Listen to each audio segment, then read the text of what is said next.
어령봉추입니다. 오늘은 4월 10일 오후입니다. 아, 일요일 편안하게 쉬고 계신지 모르겠는데요. 이제 내일부터 또 새로운 한 주가 시작이 되기 때문에, 내일 이번 주 시장에 대한 얘기 조금 드려보도록 하겠습니다. 얘기를 들어보시고 도움이 되셨다고 생각되시는 분들은 구독, 좋아요 한 번씩 눌러주시면 감사하겠습니다. 자, 바로 보도록 하죠. 먼저 지난주 시장 얘기 잠깐 좀 드려보면요. 미국 증시 같은 경우 다우 마이너스 0.28%, 나스닥 마이너스 3.86%, S&P 500 마이너스 1.27% 하락을 했고요. 우리나라 증시 같은 경우 코스피 마이너스 1.44%, 코스닥 마이너스 0.62% 하락이 있었습니다. 그러니까 이제 한 주 조정이 나온 택이고요. 지난주 이렇게 이제 특히 나스닥 중심의 하락이 좀 크게 나왔던 이 부분을 감안해 본다라고 한다면 아무래도 대형 기술주들에게 뭔가 부담이 좀 더 컸던 무언가가 있었다는 얘기겠죠.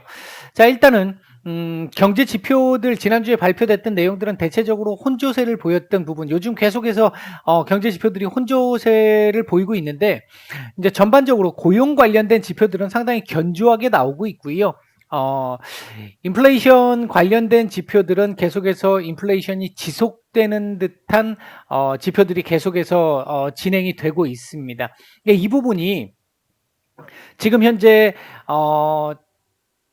연준이 좀 공격적이고 매파적인 이 긴축 금리 인상을 비롯한 긴축 정책들을 펴겠다라고 얘기한 그 상황 속에서 고용 견조, 인플레이션 지속 이 부분은 더욱더 공격적인 긴축 정책을 뒷받침하는 경제적 요소로 볼 수 있습니다. 뭐 한편으로는 고용이라도 견조하니까 그나마 다행이다라고 생각할 수도 있겠죠. 왜냐하면 이것까지 약해지는데 인플레이션 지속돼서 계속해서 긴축 정책을 써야 하게 되면 뭐 곧바로 지금도 뭐 아슬아슬한 상태이긴 합니다만 곧바로 스태그플레이션의 우려로 넘어갈 수 있기 때문에 이제 그 부분에서는 그나마 좀 다행스러운 상황일 수도 있다. 뭐 이렇게 볼 수도 있겠습니다. 지난주에 FOMC 의사록에서 이제 제가 딱 한 가지 이제 QT와 관련해서 이제 일정들이 조금 나올 텐데 이 부분이 너무 공격적이지만 않으면 조금 시장이 조금은 괜찮을 수 있을 것으로 본다 이렇게 말씀을 드렸는데 이 부분이 이제 아직까지 시장에서 이 반영되지 않은 부분이었기 때문에 그렇게 말씀을 드렸는데 지난주 FOMC 의사록이 공개된 이후 상황을 보게 되면 금리 인상과 관련된 속도도 기존에 예상했던 것보다 조금 더 공격적으로 급해지는 형태. 5월 50bp는 당연하게 뭐 시장이 지금 다 받아들인 상태였는데 이 FOMC 의사록이 공개된 이후에 6월, 7월도 50bp씩 올려야 될 수 있다, 올릴 가능성 있다 이런 얘기들이 지금 나오기 시작을 했고요. 그 다음 QT 같은 경우도 예를 들어서 5월 달에 시작할 가능성도 배제할 수는 없지만 50bp를 올리면서 QT를 시작하는 이 시나리오는 미처 생각을 못했던 부분이죠. QT는 대략 5월 달에 50bp를 올리고 6월 내지 7월부터 QT 시작 이렇게 이제 시장이 예상을 했던 부분인데 QT도 5월부터 바로 시행 가능성 이렇게 되면서 생각보다 더욱더 공격적이고 매파적인 긴축 정책에 대한 얘기들이 강하게 나오면서 시장이 조금 이에 흔들린 모습들이 좀 나왔던 한 주였습니다. 뭐 연준 위원들의 공격적인 발언은 지금 계속해서 나오고 있는 상태인데 이 FOMC 의사록 결과 예상보다도 강한 긴축 정책에 대한 우려감이 지난주에 반영이 됐었다. 일단 이렇게 볼 수 있을 것 같고요. 아마 이 부분은 이번 주 초반 뭐 하루 이틀 정도 조금 더 영향을 끼칠 수는 있을지 모르겠는데 거의 관련된 이 시장의 반응은 어느 정도 반영이 좀 된 것으로 볼 수 있겠다. 이렇게 일단 말씀을 드릴 수 있겠고요. 그다음에 이제 세 번째는 우크라이나 전쟁 관련해서 러시아가 민간 기차역을 폭격을 하면서 민간인들 사상자가 상당히 많이 늘어나게 됐고 이로 인해서 유럽이나 미국 쪽에서 더 또 추가적인 제재안들이 나오기 시작했고, 특히 이제 유럽 쪽에서 러시아 석탄까지도 수입 금지 조치를 취하면서 제재를 강화시키는 이런 상황이 나오다 보니까 인플레이션에 대한 우려는 더욱더 심해지는 모습, 경기 둔화 우려에 대한 모습도 더욱 진행되는 모습, 이로 인해서 금요일 날, 그러니까 우리 시간으로 토요일 날도 시장이 조금 밀리는 이런 모습들을 보였다, 이렇게 볼 수 있겠고요. 원자재 가격 관련해 가지고는 국제유가 같은 경우는 지금 일단 그 전략 비축유가 방출되면서 조금씩 안정을 찾고는 있는데, 이게 지금 사실 결코 좀 길게 보면 좋은 게 아니라고 말씀을 드렸습니다. 지금 당장이야 뭐 그 공급량이 좀 더 늘어날 수 있으니까 국제유가가 조금 안정을 찾는 뭐 그런 모습을 보일 수 있다 하더라도, 결국 얘는 나중에 일정 정도 방출을 하고 나면 더 이상 방출이 어렵다라는 부분이 하나 있고요. 두 번째는 나중에 이제 이 러시아 제재와 관련된 부분이 조금 해소가 된다 하더라도 비축유 다시 또 채워 넣어야 되는 부분이 있잖아요. 그리고 만약에 비축유를 일정 정도까지 방출을 했는데도 이 문제가 제대로 해결되지 않으면서 국제유가가 제대로 완전히 잡히는 모습들이 안 나타난다. 그럼 그 이후에는 어떻게 할 거냐는 거죠. 오페크는 어차피 지금 증산량 정해놓은 상태로 그대로 가겠다라고 얘기한 상태이기 때문에 이 부분에서 이게 제가 전에도 말씀드렸듯이 그냥 방출할 수 있어라고 얘기하는 그 액션을 직접 취하는 것보다는 이 언론 플레이를 통해 가지고 조금 겁을 주는 게 훨씬 더 나았던 정책이 아닌가, 일단 개인적으로는 그렇게 생각하고 있는데, 일단은 뭐 전략 비축유 방출로 그에 대한 영향으로 국제유가가 약간 이제 $100 아래로, 이 서부 텍사스산 증질유 같은 경우 $100 아래로 일단 내려오기는 했습니다. 그 다음에 이제 우리나라의 경우에는 확진자 수가 피크아웃을 기록한 것으로 보여지고 이제 감소세가 나타나기 시작을 하고 있고요.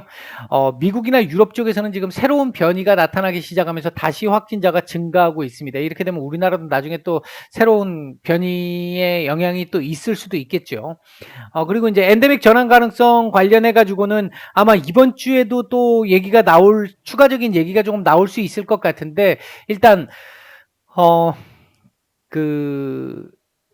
이번 팬데믹과 관련된 부분을 이제 이 위상을 낮추겠다라고 하는 부분, 이렇게 되면 이제 일반 병원에서도 그냥 자연스럽게 치료할 수 있는 이런 상황들 계속 진행이 되고 있다라는 거, 점진적으로. 그 반면 중국 상해 쪽의 봉쇄는 계속해서 연장되면서 지금 무기한 연장까지 지금 나오고 뭐 전수검사 한다 그러고 막 이런 얘기들이 막 나오면서 아시아 시장이 유럽이나 미국 시장에 비해서도 상대적으로 훨씬 더 좋지 않은 모습을 좀 보였던 한 주였습니다. 이 부분은 지금 현재도 계속 진행형이고 언제 해소될 수 있을지 아직은 알 수 없기 때문에 좀 부정적 요인인 건 맞고요. 반면 아마 뭐 기존에도 제가 말씀드렸듯이 중국 같은 경우 올해는 이 유동성을 공급하는 통화 완화 정책이 계속해서 진행될 걸로 봤는데, 말씀을 드렸잖아요. 그게 이제 조금씩 진행이 됐다가 지금 이걸로 인해 가지고 잠시 또 숨고르기를 하는 것처럼 보입니다만, 중국 같은 경우는 아마 앞으로도 더 공격적으로 완화 정책이 나올 수 있을 가능성이 높습니다. 왜? 이것 때문에 영향을 받았던 부분 어느 정도 또 상쇄시키려고 할 거거든요. 하기 때문에 아마 완화 정책 좀 기대를 해볼 수 있을 정도 수준까지 나올 가능성도 있겠다. 일단 이렇게 말씀을 드릴 수 있겠고, 지금 우리 시장이 그동안 계속 탄력성이 떨어지면서 힘이 없는 이유 중에 하나가, 못 올라가고 있는 이유 중에 하나가 외국인들의 매도입니다. 이 외국인들의 매도가 과연 뭐 언제 뭐 중단이 될지는 뭐 며느리도 모릅니다. 며느리도 모르는데, 전체적으로 우리 기업들의 영업이익 전망률치가 조금씩 다시 상승으로 돌아서고 있다는 점 한 가지. 그리고 현재 외국인들의 한국 주식 보유 비중이 역대 최저급에 해당하는 정도로 지금 낮은 수준이라는 거.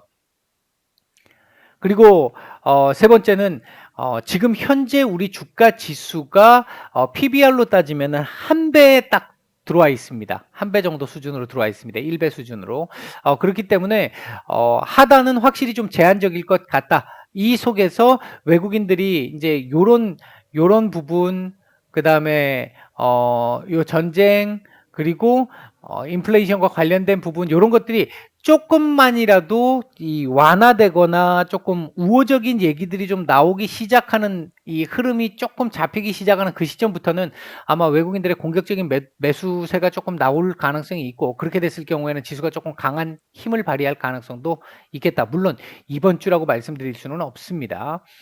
그다음에 이제 국내 기업들의 실적 발표가 있었는데, 이게 지금 굉장히 좀 아쉬운 부분 중에 하나인데, 삼성전자, 뭐 LG전자, 엔솔, 뭐 얘네들 서프라이즈급 실적을 냈고, 중요한 건 2분기, 3분기도 괜찮을 것 같아라는 예상들까지도 나왔음에도 불구하고 주가가 오르지 못했습니다.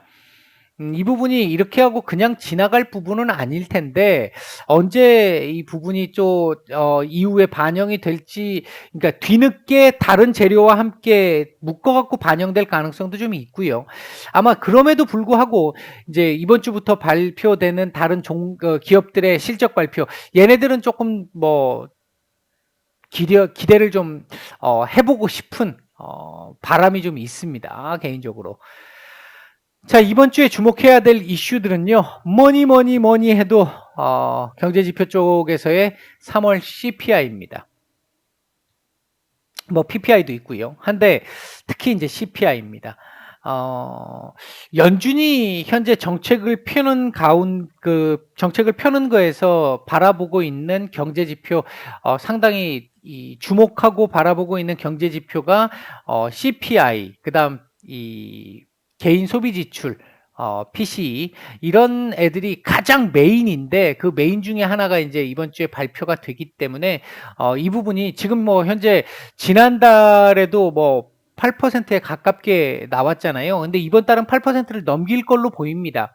일단 뭐 예상치에 부합하게 나온다 하더라도 아마 기존에 지금 시장에서 취했던 스탠스, 5월 50bp, 그다음 QT, 이거 뭐 그대로 진행될 가능성 높고요.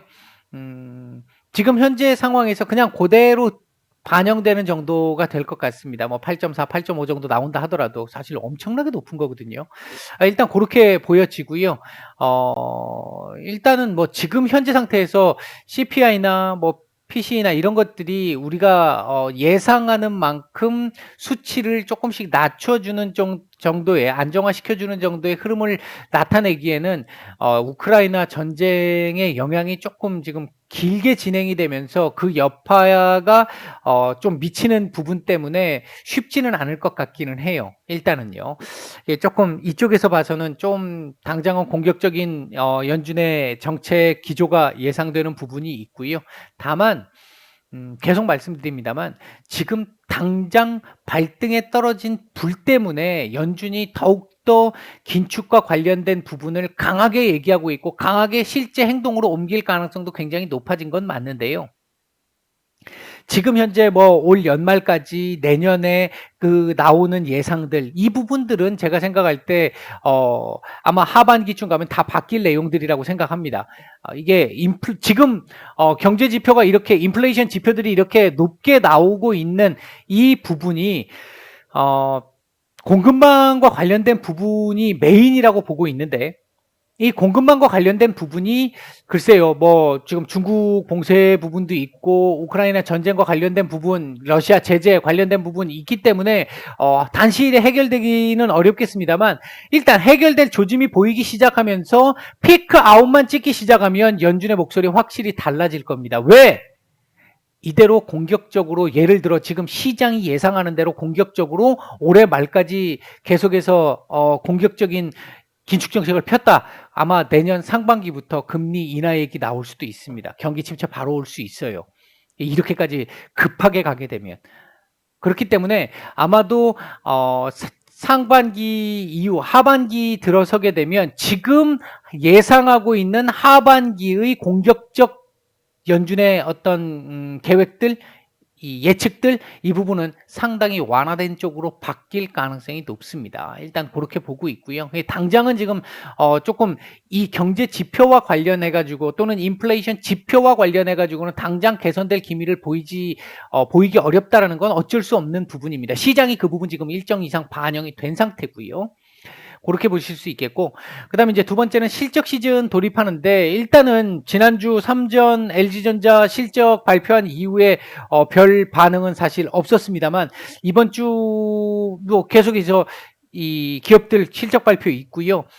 그 실적 발표와 함께 우리 지금 코스피 기업들의 실적 전망치들이 지금 조금씩 올라가고 있기 때문에 그 부분을 감안해 본다라고 한다면 요번 주부터는 조금 기대를 좀 해봐도 되지 않을까. 다만 미국이 이제 이번 주부터 금융 섹터들을 중심으로 금융 기업들을 중심으로 해서 실적 발표가 이제 시작되는데요. 뭐 시티은행이라든지 골드만삭스라든지 모건스탠리라든지 이런 기업들의 실적 발표가 시작이 되는데 얘네들 실적이 글쎄 지금 굉장히 좀 의견들이 분분합니다. 괜찮을 것이다. 아니면 조금 생각보다 많이 둔화됐을 것이다. 의견이 상당히 분분한데 실적이 안 좋게 나온다면 또 이 반등의 강도를 높이거나 아니면 반등의 시기가 또 조금 딜레이 될 수는 있어요. 그렇다고 해서 급락이 나올 거로 보여지진 않습니다. 그리고 이제 이번 주 금통위가 있는데 요번 우리나라 금통위는 이제 목요일입니다. 금통위는 일단 사상 최초로 이 총재가 없는 상태에서 일단 금통위가 벌어집니다. 뭐 금리를 이번에 올려야 된다라고 하는 얘기들도 있습니다만 수장이 없기 때문에 올리기는 조금 좀 부담스럽지 않을까 개인적으로는 그렇게 보고 있고 다음 달에 미국이 이제 금리를 뭐 예를 들어 50bp를 올린다라고 한다면 우리 지금 기존에 3번 정도 올려가지고 지금 어느 정도의 여유치는 잡아놓은 상태니까 다음 달에 미국 올릴 때 우리도 같이 올리면서 조금 그 만회를 하는 그런 쪽으로 갈 가능성이 좀 높지 않을까 개인적으로는 그렇게 보고 있고요. 미국이 금리를 올리는 타이밍에 우리가 금리를 올린다. 기본적으로 금리를 올린다라는 것 자체는 주식시장에 좋은 부분은 아닐 수 있습니다만 지금 핵심 포인트 중에 하나가 외국인들의 이 매매인데 우리 금리를 올리는 게 외국인들의 환차손의 어떤 관점에서 놓고 본다라고 한다면 불리하지는 않습니다. 금리 인상하는 게요. 그다음에 이제 만기일이 있고요. 그다음에 이번 주도 연준 위원들의 발언이 상당히 많습니다. 한 7분 정도 발언이 있는데 아마도 또 공격적인 발언이 나올 것으로 예상이 되고요. 이 부분은 뭐 특별하게 시장에 큰 방향을 설정할 정도로 결정할 정도의 영향을 주지는 못할 것 같습니다. 매파적 발언 당연히 예상이 되고요. 시장도 그래 뭐 그 정도는 당연히 지금 뭐 생각하고 있어 이 정도 얘기가 나오지 않을까 그렇게 보고 있습니다.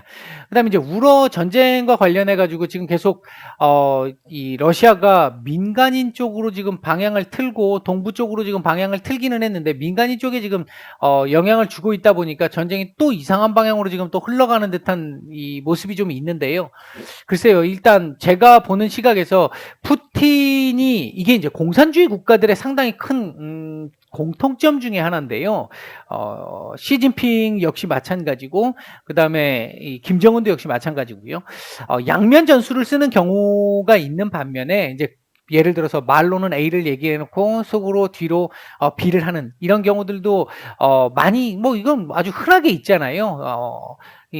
뭐 이제 우리는 이렇게 할 거야라고 얘기해 놓고 하지 않는 반대로 하는 경우 그런 경우들 많이 있는데 반면 직접 입으로 그 최고 책임자가 입으로 내뱉었던 부분에 대해서는 가급적 지키려고 하는 이제 뭐 예를 들면 김정은 같은 경우는 좀 결벽증이 있을 만큼 그 부분을 지키려고 하잖아요. 왜냐하면 자신의 한마디 한마디는 거의 국민들에게는 거의 신이 얘기한 것과 똑같은 역할을 하기 때문에 이제 그래서 말을 번복하지 않으려고 굉장히 노력을 많이 하는 편인데 그런 측면에서 공산주의적 특성적인 측면에서 놓고 봤을 때 다른 부분에서는 조금 뭐 양면적인 그 정책적 어떤 특징이 나올지 모르겠습니다만 이번 전쟁과 관련해 가지고 푸틴이 얘기했던 부분에서 5월 9일 이전에 어느 정도 승전보 소식을 전해주면서 전쟁을 종료하고 싶어 한다라고 하는 이 부분과 관련해서는 조금 지켜질 가능성이 좀 높지 않을까.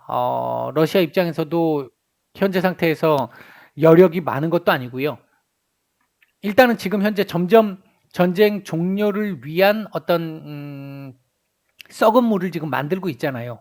뽑은 칼에 썩은 무라도 일단 베기 위해서 그 썩은 물을 지금 만들고 있잖아요. 나름대로 러시아가 설정했던 목표치 달성했어라는 얘기를 지금 은근슬쩍 얘기하고 있죠. 동부 지역 쪽 돈바스 지역 쪽 해방이 원래 우리 목표였어. 이런 식으로 지금 돌리고 있죠.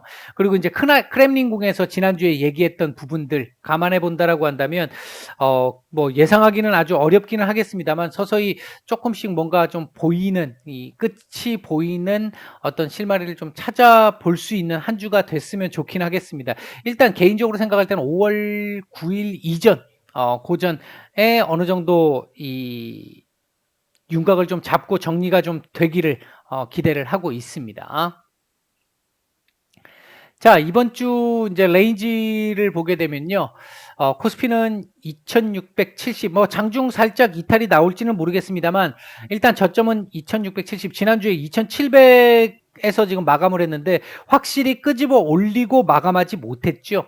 그랬기 때문에 조금 더 밑으로 내려와서 박스권을 본다라고 한다면 2670에서 한 2800 정도까지도 가능성은 있을 것 같긴 한데 일단은 지금 상단보다는 하단 쪽에 조금 더 포커스를 맞춰서 봐야 되지 않을까 일단 그렇게 보여지고 코스닥 같은 경우도 880에서 한 950 정도 보고 있습니다.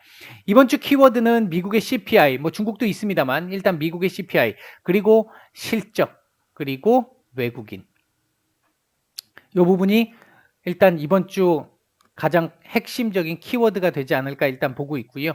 관심 섹터로는 리오프닝 sek터 그리고 금융, 자율주행 이 부분은 이제 지난주에도 조금 일부 반응들이 좀 나오기는 했잖아요. 지난주 주 후반에 나오기는 했었는데 일단 안철수 위원장이 기아차 방문하고 나서 나왔던 부분들이라든지 이런 얘기들을 보면 향후에 조금 이 관심을 조금 더 가져야 되는 왜 차기 정부에서 집중적으로 육성을 할 가능성이 굉장히 높은 이 부분은 제가 금요일 날 이제 장 마치고 마이너리티 리포트 말씀드리면서 한번 말씀도 드렸던 섹터죠.